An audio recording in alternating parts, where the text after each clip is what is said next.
Morning students. आज हम पढ़ेंगे physical significance of electric dipole. ठीक है, लास्ट टाइम हमने पढ़ा था इलेक्ट्रिक डाइपोल के बारे में, इलेक्ट्रिक डाइपोल क्या होता है। अब हम पढ़ेंगे कि उसका फिजिकल सिग्निफिकेंस क्या है। जो हमारा इलेक्ट्रिक डाइपोल मोमेंट होता है ये कहाँ काम आता है, जब हम इलेक्ट्रिकल फिनोमिनास को स्टडी कर रहे होते हैं। जितने भी हमारे इलेक्ट्रिकल फिनोमिनास हैं, ठीक है, मैटर से रिलेटेड, हम वहाँ पर इनकी स्टडी करते हैं। जैसे कि अगर हम एक मॉलिक्यूल की बात कर रहे हैं, ठीक है, हमें पता है मॉलिक्यूल्स जो होते हैं हमारे दो तरह के होते हैं। एक तो होता है पोलर मॉलिक्यूल और दूसरे होते हैं हमारे नॉन पोलर मॉलिक्यूल्स। दो तरह के हमारे मॉलिक्यूल्स होते हैं, पोलर मॉलिक्यूल्स और नॉन पोलर मॉलिक्यूल्स। अगर पोलर मॉलिक्यूल्स क्या होते हैं, जिसमें क्या होता है centre of positive charge centre of negative charge coincide नहीं करते, उनके बीच में स्पेस होता है, ठीक है, तो उन्हें हम क्या कहते हैं, हम पोलर मॉलिक्यूल्स कहते हैं। जैसे कि आपका HCl मॉलिक्यूल्स हो गया, NaCl हो गया। HCl में H के ऊपर पॉजिटिव चार्ज होता है, क्लोरीन के ऊपर नेगेटिव चार्ज होता है। NaCl में सोडियम के ऊपर पॉजिटिव चार्ज होता है, क्लोरीन के ऊपर कैसा चार्ज होता है, नेगेटिव चार्ज होता है। तो पोलर मॉलिक्यूल्स है। तो ये पोलर मॉलिक्यूल अपने सॉल्यूशन फॉर्म के अंदर कितना इलेक्ट्रिकल इम्पैक्ट प्रोड्यूस कर सकते हैं, उसको स्टडी करने के लिए हम क्या यूज करते हैं, इलेक्ट्रिक डाइपोल के कॉन्सेप्ट को यूज करते हैं। क्योंकि इनके ऊपर नेट चार्ज क्या होता है, टोटल अगर हम एटम की बात करें तो टोटल चार्ज 0 होता है, फिर भी ये इलेक्ट्रिकल फील्ड प्रोड्यूस करते हैं। इसीलिए हम यहाँ पे क्या यूज करते हैं, इलेक्ट्रिक डाइपोल का कॉन्सेप्ट यूज करते हैं। नेक्स्ट जो है हमारा non polar molecules. Non polar molecules क्या होता है, जिसमें सेंटर ऑफ पॉजिटिव चार्ज और सेंटर ऑफ नेगेटिव चार्ज हमारे क्या हो, कोइंसाइड हो, ठीक है, यानी कि ये डिस्प्लेस ना हो, एक के ऊपर दूसरा हो। तो हम कह सकते हैं कि यहाँ पर क्या होगा, हमारे पास डाइपोल मोमेंट इनका 0 होता है। पोलर मॉलिक्यूल का जो डाइपोल मोमेंट है वो 0 नहीं होता, ठीक है। जब इन नॉन पोलर मॉलिक्यूल्स को ऐसे, तो ये अपना इनका डाइपोल इलेक्ट्रिकल डाइपोल मोमेंट 0 होता है, जिस वजह से ये इलेक्ट्रिकल इफेक्ट शो नहीं करेंगे। लेकिन अगर हम नॉन पोलर मॉलिक्यूल्स को किसी फील्ड के अंदर रखते हैं, जैसे कि इलेक्ट्रिक फील्ड के अंदर अगर मैंने रख दिया, यहाँ पे मान लो कि एक प्लेट है जिसके ऊपर पॉजिटिव चार्ज है, यहाँ एक प्लेट है जिसके ऊपर नेगेटिव चार्ज है, और यहाँ पे मान लो मैंने किसी नॉन पोलर मॉलिक्यूल को रखा, तो तब ये क्या शो करते हैं, कुछ डाइपोल मोमेंट शो करते हैं। उस टाइम पे इनका डाइपोल मोमेंट 0 नहीं होता, उस टाइम पे ये कुछ इलेक्ट्रिकल फिनोमिना को शो कर सकते हैं। और इनके उस इलेक्ट्रिकल जो भी ये इलेक्ट्रिकल इम्पैक्ट को शो कर रहे हैं, उसको स्टडी करने के लिए वहाँ पे हम क्या यूज करेंगे, इलेक्ट्रिक डाइपोल को हम डाइपोल मोमेंट की हेल्प से इसके इलेक्ट्रिकल इम्पैक्ट्स को स्टडी कर पाएंगे। तो ये इसके फिजिकल सिग्निफिकेंस थे। नेक्स्ट जो अपना टॉपिक है वो है इलेक्ट्रिक फील्ड इंटेंसिटी। किसी भी गिवन पॉइंट के ऊपर, ना तो वो एक्सियल लाइन के ऊपर है और ना ही वो इक्वेटोरियल लाइन के ऊपर है, किसी भी गिवन पॉइंट के ऊपर हमें क्या निकालना है, किसी गिवन डाइपोल के रिस्पेक्ट में उसकी इलेक्ट्रिक फील्ड इंटेंसिटी निकालनी है। ना तो वो इसकी एक्सियल लाइन के ऊपर है और ना ही इक्वेटोरियल लाइन के ऊपर है। तो हम यहाँ पे कंसिडर क्या करते हैं, मान लो कि ये हमारा एक डाइपोल है, ये इसका ए पॉइंट है, ये इसका बी पॉइंट है, यहाँ पे हमारा नेगेटिव चार्ज है और यहाँ पे हमारा कैसा चार्ज है, पॉजिटिव। अब हमें पता है डाइपोल मोमेंट की जो डायरेक्शन है वो कहाँ से होगी, ए से स्टार्ट होगी, किधर की तरफ मूव करेगी, टुवर्ड द बी, ठीक है। ये मान लो कि इस डाइपोल का ओरिजिन है ओ, और ये कोई पॉइंट है के, ठीक है, ये हमारे पास कोई के पॉइंट है जो इसके मिड पॉइंट से, सेंटर से कितने डिस्टेंस की दूरी पर है, आर डिस्टेंस की दूरी पर है, और कितना एंगल बना रहा है, हमारा थीटा एंगल बना रहा है, ठीक है। तो इस पॉइंट के ऊपर हमें क्या कैलकुलेट करना है, इलेक्ट्रिक फील्ड इंटेंसिटी को हमें कैलकुलेट करना है। तो हम कैसे कैलकुलेट करेंगे, तो आपको मैंने जैसे कि बताया था कि अगर हमारे पास कोई एक्स वाई रीजन है और कोई given vector quantity theta angle बना रही है, तो वेक्टर क्वांटिटी दो रेक्टेंगुलर कंपोनेंट में रिजॉल्व हो जाती है। एक कंपोनेंट होता है हमारा p cos ऑफ थीटा, दूसरा कंपोनेंट क्या होगा, p sin ऑफ थीटा, जहाँ एंगल के साथ होगा। तो सिमिलरली हम यहाँ पे अगर आप ध्यान से देखें इस वाले को, अगर हम इसको एक्स एक्सिस मान लें, ठीक है, अगर इस लाइन को मैं अच्छे से ड्रॉ करूं, इसको मैं एक्स एक्सिस मान लेती हूँ और इस वाली एक्सिस को वाई एक्सिस मान लेती हूँ, वाई डैश वाई, ठीक है। इसको अगर हम वाई एक्सिस मान लेते हैं, इसको एक्स एक्सिस मान लेते हैं, तो ये जो है, ये जो हमारा डाइपोल मोमेंट है, ये किसकी तरह काम करेगा, वेक्टर क्वांटिटी की तरह काम करेगा। तो ये दो रेक्टेंगुलर कंपोनेंट में रिजॉल्व हो जाएगा। एक कंपोनेंट कौन सा होगा, इस वाली तरफ कौन सा कंपोनेंट आएगा, हमारा p cos ऑफ थीटा, और इस डायरेक्शन में हमारा कौन सा कंपोनेंट आएगा, p sin ऑफ थीटा, ठीक है, तो हमारा जो p वेक्टर है दो रेक्टेंगुलर कंपोनेंट में रिजॉल्व हो गया है। फर्स्ट है p cos of theta, second है हमारा p sin ऑफ थीटा। और आप कह सकते हो कि हमारे पास दो इमेजिनरी डाइपोल, ये ओरिजिन अगर हम मान लें तो ये हमारा एक तरह से इमेजिनरी डाइपोल की तरह काम कर रहा है, जिसको हम कह सकते हैं a डैश b डैश, और ये दूसरा इमेजिनरी डाइपोल की तरह काम कर रहा है जिसे हम क्या कह सकते हैं a double dash b double dash. हम कह सकते हैं यहाँ पे कि ये एक तरह से इमेजिनरी डाइपोल्स की तरह काम कर रहे हैं। एक डाइपोल ये हो गया, एक डाइपोल ये हो गया। अब अगर आप ध्यान से देखें तो ये के पॉइंट जो है हमारा इस वाले डाइपोल की एक्सियल लाइन पे है, और ये वाला जो के पॉइंट है इस वाले इमेजिनरी डाइपोल के साथ कितने एंगल पे, 90 एंगल, ये इसकी इक्वेटोरियल लाइन के ऊपर है। तो हम इक्वेटोरियल एक्सियल का हम पीछे रिजॉल्व कर चुके हैं, कितना से इलेक्ट्रिक फील्ड को निकालना है। तो सेम हम यहाँ पे क्या कहेंगे, हम यहाँ पे जो भी हमें कंसंट्रेशन है वो लाइन लिख देंगे। हम यहाँ पे लिखेंगे consider electric dipole moment having dipole moment p and a point k at a distance r from center of dipole making an angle theta with dipole. dipole का कितना एंगल बना रहा है, थीटा एंगल बना रहा है। And p vector get resolved into two rectangular component. First component is p cos of theta along a dash b dash, and second component is p sin of theta along a double dash and b double dash। ठीक है, ये हमारा है इस तरफ है। तो अब आप क्या कहोगे, सबसे पहले हम क्या कहेंगे कि सबसे पहले हम E1 निकालेंगे, इस वाले इमेजिनरी डाइपोल की वजह से इलेक्ट्रिक फील्ड निकालेंगे इस पॉइंट के लिए। तो ये कितना होगा के, हमें पता है ये एक्सियल पे है, एक्सियल का फॉर्मूला हमें याद है, हम एक्सियल वाला फॉर्मूला यूज कर सकते हैं। तो इसका इलेक्ट्रिक फील्ड कितना आएगा, 2kp। लेकिन अगर अब हम यहाँ पे देखें p नहीं है, बल्कि यहाँ पे क्या है, p नहीं है हमारे पास डाइपोल मोमेंट, यहाँ पे जो डाइपोल मोमेंट है वो cos ऑफ थीटा, तो हम यहाँ पे क्या यूज करेंगे, p cos of theta divided by, यहाँ से लेके अगर हम इसको शॉर्ट डाइपोल मान लें, हम मान लें कि ये डाइपोल पॉइंट डाइपोल है, तो यहाँ पे क्या आएगा हमारे पास r q, और इसकी जो डायरेक्शन होगी वो कौन सी होगी, अलोंग k से के पॉइंट से इस डाइपोल मोमेंट की जो डायरेक्शन होगी हमने मान ली L तक है। ठीक है, इसको हमने क्या कह दिया, यहाँ पे इसको रब कर देती हूँ मैं एक बार, इसको हमने नाम दिया है E1 वेक्टर। ठीक है, सिमिलरली हम सेकंड निकालेंगे।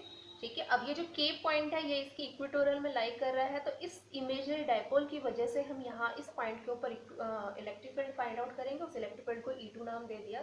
तो ये इक्वेटोरियल वाला फॉर्मूला यूज करेंगे, तो कितना है के पी। अब अगर आप देखें तो यहाँ पे p नहीं है, डाइपोल मोमेंट की वैल्यू कितनी है, p साइन ऑफ थीटा, तो हम यहाँ पे यूज करेंगे p साइन ऑफ थीटा। और यहाँ से यहाँ तक का जो भी हमारा डिस्टेंस है वो कितना है r3, और इसकी डायरेक्शन क्या होगी, अलोंग, जिधर भी डाइपोल मोमेंट की डायरेक्शन ये है, तो इलेक्ट्रिक फील्ड की डायरेक्शन क्या होती है, अपोजिट टू डाइपोल मोमेंट, जो डाइपोल मोमेंट की क्या होगी, हमारी अपोजिट होगी। ठीक है, तो यहाँ पे जो इलेक्ट्रिक फील्ड की डायरेक्शन है वो क्या होगी हमारी km, ये हमारे इलेक्ट्रिक फील्ड की डायरेक्शन होगी। ठीक है, इसको हमने क्या कह दिया, E2। तो अगर दो वेक्टर क्वांटिटी है और इन दोनों का रिजल्टेंट फाइंड आउट करना है, हमें नेट इलेक्ट्रिक फाइंड आउट करना है, तो हम क्या करेंगे, यहाँ डायगोनल यहाँ पे क्या करेंगे, पैरेललोग्राम कंप्लीट करेंगे, और इस पैरेललोग्राम की जो डायगोनल है वो मुझे रिजल्टेंट देगी, और हमने मान लिया कि वो कितना एंगल बना रही है, बीटा एंगल बना रही है। ठीक है, तो हमें पता है रिजल्टेंट निकालने का फॉर्मूला क्या होता है, r is equal to a square b square plus 2ab cos of theta. तो हम यहाँ पे याद यूज कर सकते हैं e1 square plus e2 square plus 2e1 a2 cos of theta. ठीक है, a1 की वैल्यू कितनी है हमारे पास, जो कॉमन टर्म्स है उन्हें हम बाहर निकाल सकते हैं, तो 2k अपॉन 2kp अपॉन में आर क्यूब हम बाहर निकाल देंगे, अंदर यहाँ पे क्या रह जाएगा आपके पास, सॉरी 2 नहीं कॉमन आएगा, 2 यहाँ पे है, यहाँ पे नहीं है, यहाँ पे आएगा 2 cos थीटा का whole square plus sine theta का होल स्क्वायर। ठीक है, अब देखो यहाँ पे इन दोनों के बीच में एंगल E1 E2 के बीच में एंगल क्या है, 90, और cos 90 की वैल्यू 0 होती है, तो इस टर्म को हम यहाँ पे क्या करेंगे, ये टर्म हमारी कितनी रिड्यूस हो जाएगी, 0, तो सिर्फ दो ही टर्म आएगी, E1 square plus E2 square, तीसरी टर्म थर्ड टर्म हमारे पास नहीं आएगी। तो KP अपॉन आर क्यूब किसके इक्वल हो जाएगा, 2 का स्क्वायर कितना आएगा, 4 cos स्क्वायर ऑफ थीटा, और यहाँ आ जाएगा साइन स्क्वायर ऑफ थीटा। तो 4 cos ऑफ थीटा को हम कैसे लिख सकते हैं, ओपन करके लिख सकते हैं, 3 cos स्क्वायर थीटा प्लस में cos स्क्वायर थीटा प्लस में sin स्क्वायर थीटा, और हमें पता है cos square theta plus sine square theta कितना आ जाएगा हमारे पास यहाँ पे 1 हो जाएगा। तो ये हमारे पास क्या आ गया है, नेट इलेक्ट्रिक फील्ड आ गया, नेट इलेक्ट्रिक फील्ड का मैग्नीट्यूड आ गया है। अब हमें डायरेक्शन भी देने की जरूरत है। डायरेक्शन जो हमारे पास नेट इलेक्ट्रिक फील्ड आया है उसकी डायरेक्शन हमें देनी है, ठीक है। तो अगर हम डायरेक्शन दें, डायरेक्शन हम बीटा से दे सकते हैं और हमें पता है हम टेंजेंट बीटा से दे सकते हैं और हमें पता है टेंजेंट बीटा क्या होता है हमारा परपेंडिकुलर अपॉन में बेस। अगर आप देखिए तो ये आपका क्या था, के पॉइंट के एल, और ये हमने मान लिया हमारा एम पॉइंट था, ठीक है, और इन दोनों को ज्वाइन करे तो ये एन था। तो ये वाली चीज इसके बराबर है और ये हमारा बीटा है, तो ये हमारा परपेंडिकुलर हो गया, ये हमारा बेस हो गया। ये हमारा है E1, इसका मैग्नीट्यूड E2 है, तो इसका मैग्नीट्यूड भी कितना होगा E2। तो इसका मतलब ये हमारे पास कितना आएगा E2 बाय E1, यानी टेंजेंट बीटा की जो वैल्यू आई है E2 की वैल्यू कितनी है 2k p sine theta upon में r क्यूब, और E1 की जो वैल्यू है वो कितनी आई हमारी के P cos of theta upon में आर क्यूब, ठीक है, सॉरी 2 इसके साथ है, ये एक्स वाला है। तो के पी से के पी कैंसिल, आर क्यूब से आर क्यूब कैंसिल, हमारे पास क्या आएगा 1/2 साइन थीटा अपॉन में कॉस ऑफ थीटा, और हम कह सकते हैं 1/2 टेंजेंट थीटा, ठीक है। तो ये हमारे पास क्या आ गया, डायरेक्शन आ गया, यानी कि जो भी एंगल ये बना रहा है हमारा डाइपोल, ओरिजिनल डाइपोल के साथ के पॉइंट जो भी एंगल बना रहा है उस एंगल का टेंजेंट लेके हाफ कर दो, वो डायरेक्शन किसकी होगी, हमारी रिजल्टेंट की। और हम कह सकते हैं beta is equal to tangent inverse 1/2 tangent of theta.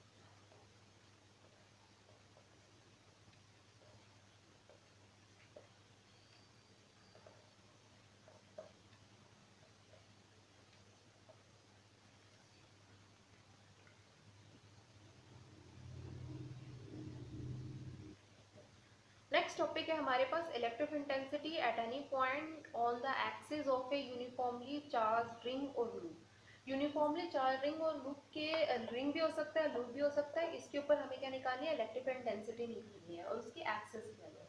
तो मान लो कि ये मेरे पास क्या है, कोई रिंग है, यहाँ पे हम कंसिडर कर लेते हैं ये हमारे पास कोई रिंग है और यूनिफॉर्मली चार्ज है, ठीक है, ये हमारे पास रिंग है, इस रिंग का सेंटर है O और इसकी रिंग की जो रेडियस है वो कितनी है, a है, हमने ये कंसिडर कर लिया।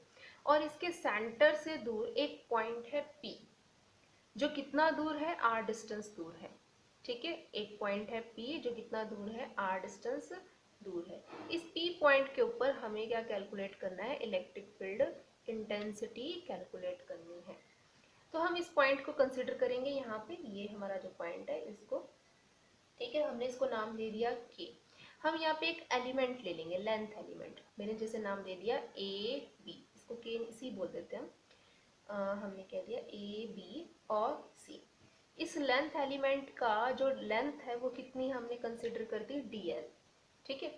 और आप देखोगे कि ये 90 डिग्री है, तो ये यहाँ से यहाँ तक का डिस्टेंस कितना होगा हमारा, आर स्क्वायर प्लस में ए स्क्वायर, ठीक है। और हम मान लेते हैं ये एंगल कितना बना रहा है, यहाँ पे थीटा एंगल बना रहा है। इस पॉइंट के ऊपर हमें क्या निकालना है, इलेक्ट्रिक इंटेंसिटी निकालनी है। तो हम शुरू में लाइन लिख सकते हैं, कंसीडर सर्कुलर लूप और अ रिंग ऑफ रेडियस ए, ठीक है, कितनी रेडियस ली है हमने, हमने ए रेडियस ली है, ठीक है। Head perpendicular to the plane of paper, plane of paper के ऊपर कैसे, इस तरह से परपेंडिकुलर है। अब हमने क्या कंसीडर किया, हमने, हमें पता है उसके 2 पाई ए, यानी इसकी पूरी सरकमफेरेंस के ऊपर 2 पाई ए लेंथ कंटेन चार्ज, इस लेंथ के ऊपर कितना चार्ज है, 2 पाई ए के ऊपर है चार्ज क्यू, इस पूरी लेंथ के ऊपर हमने क्या कर रखा है, क्यू चार्ज को डिस्ट्रीब्यूट किया हुआ है, क्यू चार्ज को, ठीक है। अब हमने जो ये लेंथ एलिमेंट लिया है, डीएल लेंथ एलिमेंट, इसके ऊपर चार्ज निकालना है, तो यूनिट लेंथ के ऊपर चार्ज क्या होगा, ठीक है, यूनिट लेंथ कंटेन चार्ज कितना होगा, क्यू अपॉन में 2 पाई ए, और आप कह सकते हो डीएल लेंथ कंटेन चार्ज, जो भी चार्ज होगा वो कितना होगा, क्यू अपॉन में 2 पाई ए इंटू ए डीएल, और इस चार्ज को हम क्या कह देंगे, डी क्यू कह देंगे, स्मॉल चार्ज कहेंगे। अब हमें इसको ध्यान रखना है, इसकी इक्वेशन लिख देना है, इसको कोई भी पॉइंट ए बी बना के, क्योंकि आगे काम आएगी। अब इतने रीजन के ऊपर जो भी चार्ज है डी क्यू, उस चार्ज की वजह से इस पॉइंट के ऊपर हमें इलेक्ट्रिक फील्ड निकालना है। तो चार्ज स्मॉल है तो इलेक्ट्रिक फील्ड भी क्या होगा, हमारा स्मॉल होगा। तो हमें पता है इलेक्ट्रिक फील्ड की डायरेक्शन क्या होगी हमारे पास, अगर हम यहाँ पे +1 चार्ज कंसीडर करते तो इलेक्ट्रिक फील्ड की डायरेक्शन ये होगी टी, ठीक है। और ये एंगल थीटा है, तो ये एंगल भी कितना होगा, हमारा थीटा होगा, ठीक है। अब हमें निकालना है electric field at P, electric field at P due to DL element, जो भी हमारे पास डीएल एलिमेंट है इसकी वजह से इलेक्ट्रिक फील्ड निकालना है। अब वो इलेक्ट्रिक फील्ड क्या होगा, स्मॉल इलेक्ट्रिक फील्ड होगा। वो कितना होगा, होगा के, इस पॉइंट के ऊपर जो भी चार्ज है, इस पॉइंट के ऊपर चार्ज कितना है, डी क्या हो, और यहाँ से लेके यहाँ तक का डिस्टेंस, यहाँ से लेके यहाँ तक का डिस्टेंस का स्क्वायर हो जाएगा। यहाँ से लेके डिस्टेंस क्या है, आर स्क्वायर प्लस में A square under the root का स्क्वायर, स्क्वायर और रूट कैंसिल हो जाएंगे, हमारे पास क्या आ जाएगा, आर स्क्वायर प्लस में ए स्क्वायर आ जाएगा, ठीक है। और इसकी जो डायरेक्शन है वो क्या होगी, आप कह सकते हो अलोंग सी पी, सी से स्टार्ट होगी और पी की तरफ होगी, ठीक है। ये एक तरह से स्ट्रेट लाइन हम इसे बना देंगे यहाँ पे इस तरह से, डी ई, और ये एंगल थीटा। अब ये थीटा एंगल बना रहा है तो दो रेक्टेंगुलर कंपोनेंट में रिजॉल्व हो जाएगा। जो थीटा के साथ होगा उसको तो हम क्या कहेंगे, D E cos of theta, और जो थीटा से विदाउट होगा उसे हम क्या कहेंगे, D E sine of theta कहेंगे, ठीक है। तो हम क्या कहेंगे यहाँ पे, डी ई जो है वो हमारा रिजॉल्व हो जाएगा दो रेक्टेंगुलर कंपोनेंट में, वो कौन सा होगा, D E cos of theta और D E sine of theta. ये तो कौन सा होगा, इसको पी पॉइंट कंसीडर किया था, इसको कह देंगे एक्स की तरफ और इसे क्या कह देंगे, वाई। इसकी डायरेक्शन है पी एक्स और इसकी डायरेक्शन है साइन ऑफ थीटा की पी वाई। अगर हम मान लो कि जैसा हमने यहाँ लेंथ एलिमेंट लिया है उसी तरह से अगर हम यहाँ सेम लेंथ एलिमेंट ले लें तो उसका यहाँ से यहाँ तक का चार्ज सेम होगा, और उसकी वजह से हम इस पॉइंट के ऊपर इलेक्ट्रिक फील्ड फाइंड आउट करें तो उस इलेक्ट्रिक फील्ड की डायरेक्शन ये होगी। और अगर ये एंगल भी हम सेम ले लें तो ये एंगल भी सेम आएगा, ये डी ई डैश आ जाएगा। तो इसके भी दो रेक्टेंगुलर कंपोनेंट होंगे, इधर तो होगा D E dash sine of theta और इधर की तरफ होगा D E dash cos of theta. तो हम क्या कहेंगे कि अब यहाँ से यहाँ तक का लेंथ सेम है, इसके ऊपर जो चार्ज है डी क्या चार्ज वो भी सेम है, और ये एंगल भी सेम है, तो इसका मतलब D E dash sine of theta, D E sine of theta, ये दोनों एक दूसरे को क्या कर देंगे, बैलेंस कर देंगे, नेग्लेक्ट कर देंगे, एक दूसरे के इफेक्ट को कैंसिल कर देंगे। तो इसका मतलब नेट इलेक्ट्रिक फील्ड किसकी वजह से होगा, डी ई कॉस थीटा की वजह से होगा। तो अगर हमें नेट इलेक्ट्रिक फील्ड निकालना है तो वो किसके इक्वल होगा, summation D E cos of theta के इक्वल होगा। Summation I running from 1 to n, जितने भी हम यहाँ पे छोटे छोटे लेंथ एलिमेंट लेंगे उनके लिए हमें यूज करना है, जैसे कि इसके लिए 1, इसके लिए 2, वैसे हम यूज कर सकते हैं। तो अब समीशन यूज कर लो, चाहे आप यहाँ इंटीग्रेशन कर दो, चाहे इंटीग्रेशन कर दो, ठीक है। अगर आप इंटीग्रेशन भी कर सकते हो, आपके ऊपर डिपेंड कर रहा है। अगर आप ज़्यादा छोटा पार्ट यूज कर रहे थे इंटीग्रेशन, और अगर आप बड़े पार्ट को यूज कर रहे हो समीशन यूज कर सकते हो। अब देखो यहाँ पे हमारे पास डी ई की वैल्यू पुट करेंगे, डी ई की वैल्यू कितनी है हमारे पास, के डी क्या हो अपॉन में आर स्क्वायर प्लस में ए स्क्वायर, ये इसकी वैल्यू है। कॉस ऑफ थीटा यूज करेंगे। अब ये देखो थीटा एंगल है, कॉस थीटा क्या होता है हमारा, बेस अपॉन में हाइपोटेन्यूज, बेस कितना है हमारा आर, हाइपोटेन्यूज क्या है आर स्क्वायर प्लस में A square under the root, under the root को हम 1/2 लिख सकते हैं। तो यहाँ पे डी ई की वैल्यू लिखेंगे, ये वाली वैल्यू, तो हमारे पास क्या आएगा, इंटीग्रेशन के क्या हुआ अपॉन में 2 पाई ए, इन दोनों को ऐड कर देंगे कितना आएगा, आर स्क्वायर प्लस में ए स्क्वायर की पावर, ये 1 है और ये 1/2 है, 1 + 1/2 कितना आएगा हमारा, 3/2 आ जाएगा। तो यहाँ आ जाएगा 3/2 और आर इंटू डी एल।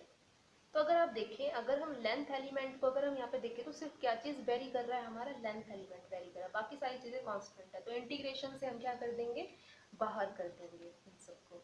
तो जो नेट इलेक्ट्रिक फील्ड आएगा हमारे पास, नेट इलेक्ट्रिक फील्ड आएगा वो कितना आएगा, के क्या हुआ अपॉन में 2 pi A R square plus A square की power 3/2 R into D L. और क्लोज होगा यहाँ पे, क्लोज इंटीग्रेशन इसलिए आया क्योंकि हमारे पास रिंग है, तो टोटल लेंथ कितनी होगी, अगर आप इसको ऐड करें, इसको ऐड करें, इन सभी लेंथ को ऐड करें तो टोटल लेंथ कितनी होती है, हमें पता है किसी भी सर्कल की, सर्कुलर रिंग की सर्कमफेरेंस के बराबर होते हैं 2 पाई। तो डीएल की जगह क्या यूज कर सकते हैं, 2 पाई यूज कर सकते हैं।